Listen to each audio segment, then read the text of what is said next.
नमस्कार दोस्तों, welcome back. आज हम अपनी न्यू हिंदी की बुक क्लास 7 की मल्हार टेक्स्ट बुक आ चुकी है, तो हम इसका फर्स्ट चैप्टर पढ़ेंगे। ये एक कविता है जिसे मैथिली शरण गुप्त जी ने लिखा है। इस कविता का नाम है माँ कह एक कहानी। इस कविता में अपने आप में ही एक कहानी बताए रखी है। ये कहानी एक्चुअली में ये कहानी जो है ये यशोधरा और उनके बेटे राहुल जो भगवान गौतम बुद्ध के बेटे थे। जब भगवान गौतम बुद्ध निर्वाणा प्राप्त करने के लिए जब चले गए थे तब उनकी पत्नी जो यशोधरा है उन्होंने अपने बेटे को किस तरह से पाला, उसकी ये कहानी है। तो ये कहानी जो है अपने आप में एक कविता की तरह लिखी हुई है, लेकिन इसमें बहुत सारी चीज़ें हमें देखने को मिलती है। ये कहानी सुनने में तो बहुत सिंपल है और बोलने में भी बहुत सिंपल है, ये बचपन से हम पढ़ते आ रहे हैं, लेकिन ये कहानी जो है ये आज भी उतनी ही प्रासंगिक है जितनी कि उस समय हुआ करती थी। इस कहानी के माध्यम से मैथिली शरण गुप्त जी ने हमें बहुत सारी चीज़ें बताई हैं, जैसे कि बच्चों का हम लालन पालन कैसे करते हैं। बच्चे हमारे देश का भविष्य है, तो जो बच्चों को आज हम सिखा रहे हैं वही जो है वही आगे जाके हमारा फ्यूचर बनेंगे। तो इसमें जो माँ यशोधरा एक आने वाले जो राजा होने वाला था, ये राहुल उनका बेटा था, वो कल का राजा था। तो उसको कैसे मॉरल वैल्यूज़, जो कहानी के थ्रू कैसे मॉरल वैल्यूज़ दिए जाते हैं और जो समाज में न्याय व्यवस्था है उसके बारे में भी एक तरह के बारे में इसमें कहानी में बताया गया है। तो ये मॉरल वैल्यूज़ जो है बचपन में ही दिए जाते हैं और ये कहानी जो है उसी मॉरल वैल्यूज़ जो इनकलकेशन है बच्चों में उसके बारे में काफ़ी कुछ बताती है। यशोधरा जो थी एक तरह से सिंगल मदर थी, तो एक सिंगल मदर अब कैसे स्ट्रगल करती है और किस तरह से अपने बच्चों को एक जो नैतिक शिक्षा देती है जिससे वो आगे जाके एक अच्छा राजा बने या अच्छा जो अधिकारी बने या जिस भी फील्ड में जाए वहाँ पे वो किस तरह से अच्छे से परफॉर्म करे। इस कहानी में हमें ये सब चीज़ें देखने को मिलेंगी। तो चलिए हम पढ़ते हैं इस कहानी को, तो शुरू करते हैं। माँ कह एक कहानी। माँ कह एक कहानी। बेटा, समझ लिया क्या तूने मुझको अपनी नानी? कहती है मुझसे यह चेटी, तू मेरी नानी की बेटी। कह माँ कह लेटी ही लेटी, राजा था या रानी, राजा था या रानी, राजा था या रानी। माँ कह एक कहानी। तू है हटी मानदन मेरे, सुन उपवन में बड़े सवेरे, तात भ्रमण करते थे तेरे, जहाँ सुर भी मनमानी, जहाँ सुर भी मनमानी।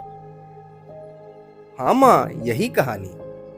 तो अब तक इस पोयम में ये हुआ है कि जो राहुल जो है उनका बेटा जो है वो अपनी माँ से बोल रहा है कि माँ एक कहानी मुझे सुनाओ। जैसे छोटे बच्चे करते हैं, जनरली जो है छोटे बच्चे अपनी नानी या दादी से कहानी सुनते हैं, लेकिन वो यहाँ अपनी माँ से बोल रहा है कि माँ एक कहानी सुनाइए। उसकी माँ कहती है कि तुमने मुझे अपनी नानी समझ लिया है क्या, मैं क्यों सुनाऊँ कहानी। तब राहुल बोलता है कि आप मेरी नानी की ही तो बेटी हो, ये दासी मुझसे कह रही है, चेटी का मतलब है दासी, तो ये दासी मुझसे कह रही कि आप मेरी नानी की बेटी ही तो हो, तो आप भी मुझे कहानी सुना सकती हो, प्लीज प्लीज मुझे सुना दो। वो हट कर रहा है। तब माँ जो है उसे कहानी सुनाने लगती है। फिर बताती है कि उनके जो पिता है यानी राहुल के पिता जो सिद्धार्थ गौतम थे, वो एक दिन उपवन में बहुत सुबह सुबह भ्रमण कर रहे थे और वहां पे सुन उपवन में बड़े सवेरे, तात भ्रमण करते थे तेरे, जहां सुरभि मनमानी, मतलब जहां पे जो सुगंध है बहुत अलग अलग तरह की सुगंधित हवाएं चल रही थी। तो राहुल बहुत एक्साइटेड हो जाता है, बोलता है जहां सुरभि मनमानी, तो वो बहुत एक्साइटेड हो जाता है, उसको लगता है कि अरे बहुत इंटरेस्टिंग स्टोरी है। तब हम आगे देखते हैं कि क्या होता है। फिर उसकी माँ बोलती है, वर्ण वर्ण के फूल खिले थे, झलमल कर हिम बिंदु झिले थे, हल्के झोंके हिले मिले थे, लहराता था पानी। लहराता था पानी। हाँ हाँ, यही कहानी।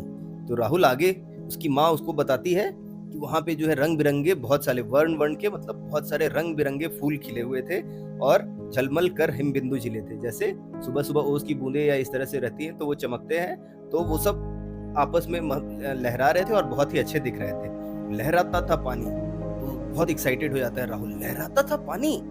हाँ हाँ, यही कहानी। ऐसे करके और आगे सुनने की अपनी माँ से बोलता है कि और आगे सुनिए। गाते थे खग कल कल स्वर से, सहसा एक हंस ऊपर से गिरा बिध होकर खरशर से, हुई पक्ष की हानि। हुई पक्ष की हानि, करुणा भरी कहानी।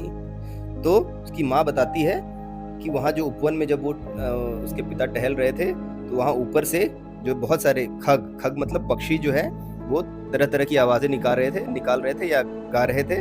लेकिन तभी क्या होता है कि एक हंस है उसको एक तीर लगता है और वो तीर से घायल होकर नीचे गिर पड़ता है, और उसका जो पक्ष मतलब पंख जो है वो उसपे घायल हो जाता है और चोट लग जाता है पंख में, और वो नीचे गिर जाता है। तो राहुल को बहुत दुख होता है ये सुन के, बोलता है कि अरे ये तो बहुत करुणा भरी कहानी है, दर्द भरी व्यथा है। तब इसकी माँ आगे बोलती है, चौक उन्होंने उसे उठाया, नया जन्म सा उसने पाया, इतने में आंखें टक आया, लक्ष्य सिद्धि का मानी। लक्ष्य सिद्धि का मानी, कोमल कठिन कहानी। तो उसकी माँ बोलती है कि उसके पिता ने जब आहत पक्षी देखा तब उसे उठाया, और फिर वो जो पक्षी को जब उसको आराम मिला थोड़ा, तो वो उसने नया जन्म सा एक तरह से पाया। लेकिन तभी क्या हुआ कि आखेटक मतलब जिसने शिकार किया था वो वहां पे आ गया, और उसने क्या कहा, उसको अपनी लक्ष्य सिद्धि का मानी, मतलब अपने जो निशाने पे बहुत ज्यादा घमंड था, और उसने भी मतलब घमंड करके बोला ये मैंने उसको शिकार किया है तो ये मेरा पक्षी है, लक्ष्य सिद्धि का मानी। तब उसकी माँ बोलती है, मांगा उसने आहत पक्षी, तेरे तात किंतु थे रक्षी, तब उसने जो था खग बख्शी, हट करने की ठानी। हट करने की ठानी, अच्छा अब बढ़ चली कहानी। उसकी माँ बोलती है कि उसके पिता ने आहत पक्षी को नहीं, जो आया था शिकारी, उसने बोला कि इसको मैंने घायल किया है तो ये मेरा शिकार है, इसको मुझे वापस कर दो। उसने मांगा उसने आहत पक्षी, लेकिन उसके पिता जो थे वो रखवाले थे, रक्षी थे। तब उसने जो था खगभक्षी, जो शिकारी था, वो जो था बहुत हट करने की ठानी, मतलब वो भी जिद पे अड़ गया कि मैंने मारा है तो मेरा ये शिकार है, मैं ही लूंगा। तो दोनों जो है आपस में दोनों में विवाद होने लगा। हुआ विवाद सदै निर्दय में, उभय आग्रही थे स्वविषय में, गई बात तब न्यायालय में, सुनी सभी ने जानी। सुनी सभी ने जानी, व्यापक हुई कहानी। तब उसकी माँ बताती है कि हुआ विवाद सदै निर्दय में, मतलब एक जो दयालु आदमी है और एक निर्दयी आदमी है, दोनों में विवाद हो गया। उभय आग्रही थे सब विषय में, मतलब दोनों, उभय का मतलब दोनों जो है आग्रही थे, मतलब दोनों अपने अपने जिद पे अड़े थे, कोई भी एक हार नहीं मानना चाह रहा था। तब क्या होता है, नॉर्मली जब विवाद होता है तो कोई ना कोई एक बीच में आता है। उस समय न्यायालय मतलब कोर्ट जो उस समय हुआ करता था, बात वहां पे गई, और वहां पे फिर लोगों ने ये बोला कि फैसला सुनाया जाए, और सब लोगों ने कोर्ट में जब गया तो सब लोगों को ये बात पता चल गई। तो सुनी सभी ने जानी, व्यापक हुई कहानी। अब उसकी माँ बोलती है, राहुल तू निर्णय कर इसका, न्याय पक्ष लेता है किसका, कह दे निर्भय जय हो जिसका, सुन लूं तेरी बानी। माँ मेरी क्या बानी, मैं सुन रहा कहानी। तब उसकी माँ क्या कहती है कि उसकी माँ जो है डायरेक्टली कहानी का आउटकम नहीं बताती है उसको। उसकी माँ जो है उसके मतलब मॉरल वैल्यूज कैसे इनकलकेट किया जाता है वो देखिए इस कहानी के माध्यम से बता रहे हैं ये मैथिली शरण गुप्त।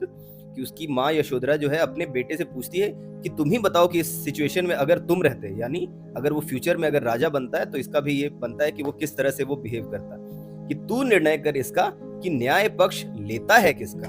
ठीक है, तो उस समय अगर तुम रहते तो किस तरह से तुम बिहेव करते या तुम क्या फैसला सुनाते। तब राहुल बोलता है माँ मेरी क्या बानी, मैं सुन रहा कहानी। बोलता है मैं क्या करूं, मैं तो बस कहानी सुन रहा था। लेकिन आगे बोलता है राहुल, कोई निरपराध को मारे तो क्यों अन्य उसे ना उबारे।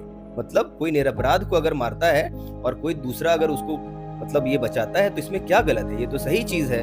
रक्षक पर भक्षक को उबारे, न्याय दया का दानी। मतलब बोल रहा है कि रक्षक जो है वही ज्यादा मतलब उसको न्याय के हिसाब से उसको मिलना चाहिए पक्षी, और वही मतलब असली हकदार है उसका। तो न्याय दया का दानी। तो उसकी माँ बोलती है न्याय दया का दानी तूने गुनी कहानी। हाँ, न्याय दया का दानी तूने गुनी कहानी। मतलब उसकी माँ जो उसके अंदर वैल्यूज देखना चाहती थी वो बहुत खुश हो गई उसकी माँ कि मैं जो इसको समझाना चाह रही थी इसने अच्छे से समझ लिया है, और बहुत खुश हो गई। बोलती है न्याय दया का दानी तूने गुनी कहानी, मतलब तूने इस कहानी को अच्छे से समझ लिया है। तो इस कहानी के माध्यम से हमने बहुत सारी चीज़ें सीखी हैं। बहुत ही सिंपल कहानी है, सुनने में भी बहुत अच्छा लगता है। तो इसको आप बोल-बोल के पढ़ें और इसका मतलब तो अब समझा दिया है, तो आपको पढ़ने में और अच्छा लगेगा। इसलिए आज हम हमारी तरफ से bye bye. Bye bye. Bye. Thank you.